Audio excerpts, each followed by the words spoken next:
Hello students, आज हम नगरीय भूगोल या अर्बन ज्योग्राफी के बारे में बात करेंगे जो एमए फाइनल ईयर के ऑप्शनल पेपर के रूप में है। और जिस टॉपिक के बारे में आज हम चर्चा करेंगे वो है नगरीय भूगोल का अर्थ एवं परिभाषा, meaning and definition of urban geography. यदि शाब्दिक अर्थ के बारे में बात करें तो अर्बन ज्योग्राफी का जो अर्बन शब्द है वो लैटिन भाषा के अर्बस शब्द से बना है, जिसका मतलब होता है रिलेटेड टू सिटी या नगर से संबंधित। तो इस प्रकार शाब्दिक अर्थ हुआ भूगोल की वह शाखा जिसमें नगरों का अध्ययन किया जाता है। ये भूगोल की एक नवीन शाखा है जिसका विकास 20वीं शताब्दी की देन है। यदि इसकी एक सामान्य परिभाषा के बारे में बात करें तो हम कह सकते हैं कि नगरीय भूगोल भूगोल की वह शाखा है जिसमें पृथ्वी तल पर स्थित नगरों एवं उनकी विभिन्न अवधारणाओं के स्थानिक एवं कालिक वितरणों का वैज्ञानिक अध्ययन किया जाता है। कुछ भूगोलवेताओं ने भी नगरीय भूगोल को परिभाषित किया है, जिनमें से जो सबसे बड़ा नाम आता है वो है ग्रिफिथ टेबल। ग्रिफिथ टेलर के अनुसार नगरीय भूगोल में नगर का बसाव स्थान, प्रादुर्भाव, प्रारूप तथा वर्गीकरण के अध्ययन को सम्मिलित किया जाता है। Urban geography includes the site, evolution, pattern and classification of town. जरा इस परिभाषा को समझते हैं। ग्रिफिथ टेलर ने यह बताया है, एक उदाहरण हम लेते हैं बीकानेर से। तो ग्रिफिथ टेलर के अनुसार चूंकि बीकानेर एक नगर है, इसलिए उनके अनुसार बीकानेर के बसाव स्थान कि बीकानेर स्थित कहाँ है, किस प्रकार के भू आकृतिक भाग पर बीकानेर स्थित है, पर्वतीय क्षेत्र में स्थित है या फिर मैदानी क्षेत्र में स्थित है या मरुस्थलीय क्षेत्र में स्थित है, तो यहाँ का लोकेशन क्या है, यहाँ के बसाव स्थान क्या है, उसका अध्ययन। दूसरा, उसका उद्भव किस प्रकार से हुआ, एक नगर के रूप में बीकानेर का जन्म कब हुआ और वहाँ से लेकर वर्तमान स्वरूप तक उसने किस तरीके से ऐतिहासिक जो विभिन्न घटनाएं उसके साथ घटित हुई उनका अध्ययन। साथ ही साथ पैटर्न यानी बीकानेर जो है उसकी संरचना कैसी है, उसकी मॉर्फोलॉजी या आकारिकी कैसी है। सामान्य शब्दों में कहें कि बीकानेर दिखता कैसा है, यहाँ पर जो विभिन्न प्रकार की इमारतें हैं, विभिन्न प्रकार के यातायात के मार्ग हैं या विभिन्न प्रकार के भू उपयोग जैसे उद्योग हुआ या जो अधिवास हुए, जो जिसको हम कह सकते हैं विभिन्न प्रकार के लैंड यूज पैटर्न, वो किस प्रकार से हैं और उसका क्लासिफिकेशन का मतलब बीकानेर किस प्रकार का नगरों की श्रेणी में आता है, इन सब का यदि अध्ययन किया जाए तो उसे ही नगरीय भूगोल कहा जाएगा। एक दूसरे भूगोलवेता हुए हैं H.M. मेयर। उनके अनुसार urban geography is concerned with interpreting the pattern and relationship that exist within urban area on the one hand and between the urban area and non-urban areas that city serves on the other hand। इनके अनुसार नगरीय भूगोल जो है उसकी विषय वस्तु में उन प्रारूपों एवं संबंधों का अध्ययन करना है जो नगर में स्वयं में पाए जाते हैं और साथ ही साथ नगर और उसके आसपास के क्षेत्रों के मध्य के संबंधों में पाए जाते हैं। उन प्रारूपों का अध्ययन नगरीय भूगोल है। तो इस प्रकार मेयर साहब ने जो बात ग्रिफिथ टेलर साहब ने कही थी उसको तो अपनी परिभाषा में सम्मिलित किया ही है, साथ ही उसके हॉरिजन को थोड़ा सा और बढ़ा दिया है।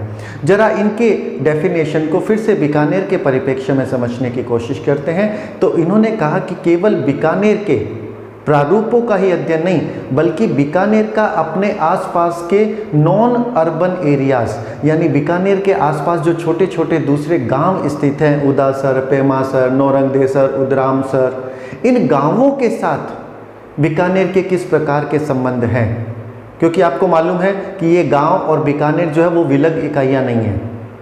बीकानेर बहुत से कार्यों को, बहुत सी गतिविधियों को, बहुत सी सेवाओं को इन लोगों के लिए, इन आसपास स्थित गांवों के लिए संपादित करता है। वहाँ से लगातार जनसंख्याएं, वहाँ से लगातार वस्तुएं जो है वो बीकानेर में आती है और यहाँ से उन गांवों में जाती हैं। तो इस प्रकार से बीकानेर नगर के रूप में और उसके आसपास के जो अनगरीय क्षेत्र हैं उनके मध्य के संबंधों को भी मेयर साहब ने नगरीय भूगोल में शामिल किया है। तो इस प्रकार से मेयर साहब ने नगर के स्वयं के अध्ययन और साथ ही साथ नगर का उसके आसपास के अनगरीय क्षेत्र जो है उसके अध्ययन के संबंधों को भी नगरीय भूगोल में शामिल किया है। इसके बाद हम बात करते हैं एक और भूगोलवेत्ता हैं राउल ब्लेचर्ड के बारे में। उन्होंने नगरीय बस्तियों के भौगोलिक अध्ययन के लिए 4 तत्वों को शामिल किया है। पहला तत्व वे भौतिक एवं सांस्कृतिक परिस्थितियां जिनकी वजह से किसी बस्ती का उद्भव या विकास या जन्म होता है। दूसरा, ऐसे ऐतिहासिक घटनाएं जिन्होंने उस छोटी सी बस्ती जब उसका जन्म हुआ था उससे लेकर वर्तमान समय तक एक बड़े नगर के रूप में जो भूदृश्यावली विकसित हुई है उसको किस प्रकार से प्रभावित किया है, उनको शामिल किया गया है सेकेंड नंबर में। थर्ड जो है वो नगर चूंकि अपने स्वयं की जनसंख्या के लिए और आसपास के लोगों के लिए अनेक सेवाएं एवं कार्य संपादित करता है। इन सेवाओं का स्थानिक वितरण किस प्रकार से है, इन सेवाओं का आपस में, इन कार्यों का आपस में संबंध, इंटरेक्शन किस प्रकार से, उसका अध्ययन भी उन्होंने नगरीय भूगोल के अंदर शामिल किया। और जो चौथा और अंतिम तत्व उन्होंने शामिल किया है वो है नगर और उसके आसपास के क्षेत्रों के मध्य के संबंधों को।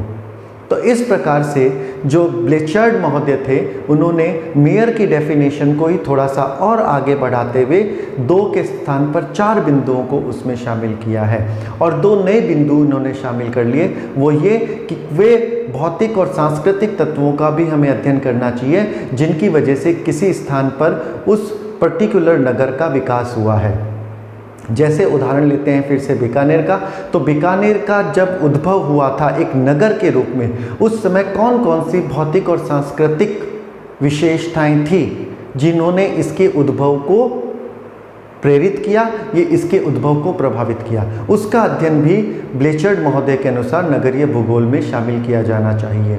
और साथ ही केवल उसके उद्भव के समय के भौतिक एवं सांस्कृतिक तत्वों को ही शामिल नहीं करना, बल्कि उद्भव के बाद जो बीकानेर का वर्तमान स्वरूप जो हमारे सामने है, चाहे वो उस कार्य के रूप में लिया जाए या आकारिकी रूप में लिया जाए, उस वर्तमान स्वरूप को प्राप्त करने के दौरान बीकानेर ने कौन कौन से ऐतिहासिक घटनाओं को या ऐतिहासिक जो घटनाएं हैं जिन्होंने बीकानेर को प्रभावित किया है, उनका अध्ययन भी ब्लेचर्ड महोदय के अनुसार भूगोल के अंतर्गत शामिल किया जाना चाहिए।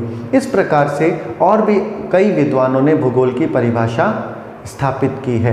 इन सभी परिभाषाओं को यदि सम्मिलित कर लिया जाए तो कुछ महत्वपूर्ण तथ्य या बिंदु उभर कर सामने आते हैं जिनके बारे में हम बात करते हैं। पहला बात, अगर नगरीय भूगोल की परिभाषा या अर्थ के रूप में देखा जाए तो पहला, नगरीय भूगोल की एक उपशाखा है जिसमें नगरों का अध्ययन मानव निर्मित बस्ती के रूप में किया जाता है, पहला पॉइंट। दूसरा पॉइंट है, इसमें नगर के आकार, उसके बसाव स्थान, उसकी बनावट, उसकी कार्यकी, उसकी आकारिकी आदि तत्वों को सम्मिलित किया जाता है। साथ ही साथ राजनीतिक, ऐतिहासिक एवं सामाजिक पहलू जो नगर को प्रभावित करते हैं उनका अध्ययन भी हमें नगरीय भूगोल में सम्मिलित करना होता है। जैसे अगर हम बात करें बीकानेर की, तो बीकानेर का बसाव स्थान कैसा है, उसकी संरचना कौन सी है, कौन कौन से सामाजिक, आर्थिक और राजनीतिक पहलू हैं जिन्होंने बीकानेर के वर्तमान स्वरूप को प्रभावित किया है, वो सब जो है नगरीय भूगोल के अध्ययन का विषय होंगे। एक और बात जो है जो नगरीय भूगोल से संबंधित है वो ये कि केवल एकमात्र नगर का अध्ययन नहीं किया जाएगा, क्योंकि पूरी पृथ्वी के ऊपर केवल एक नगर नहीं है बल्कि अनेक नगर जो है वो फैले हुए हैं, वितरित हैं। तो उन नगरों का आपस में किस प्रकार से संबंध है। जैसे अगर मैं बात करूं बीकानेर की, तो बीकानेर के आसपास अनेक छोटे बड़े नगर हैं। बीकानेर के पास जयपुर भी है, बीकानेर के पास सीकर भी है, चूरू भी है। और अगर छोटे नगरों के बारे में बात करूं तो कोलायत है हमारे पास, नोखा है, डूंगरगढ़ है, तो इस तरीके से लूणकरणसर है। तो ये जो बीकानेर के अपने आसपास के जो छोटे और बड़े नगरों के साथ संबंध किस प्रकार से हैं, इन सब का अध्ययन भी नगरीय भूगोल का ही एक भाग है। यदि उससे आगे हम बात करें तो नगर जो है वो अनेक प्रकार के कार्य संपादित करता है। वे कार्य क्या हैं, उनका वर्गीकरण क्या है, हम आगे के व्याख्यानों में देखेंगे। लेकिन नगर जो है वो निश्चित रूप से अपने स्वयं की जनसंख्या के लिए और आसपास की जनसंख्या के लिए अनेक कार्य संपादित करता है। इन कार्यों की प्रकृति क्या है, इनका स्वरूप क्या है, इन सब का अध्ययन भी नगरीय भूगोल के अंतर्गत ही किया जाता है। ये वो विभिन्न घटक हैं जो नगरों से संबंधित हैं और जो नगरीय भूगोल का अर्थ या परिभाषा को रेखांकित करते हैं। इसके अलावा नगरीय भूगोल में नगरों को कोई विलग या एकाकी इकाई के रूप में नहीं माना जाता, बल्कि उन्हें एक प्रादेशिक घटक के रूप में माना जाता है, माइक्रो रीजनल यूनिट के रूप में लिया जाता है।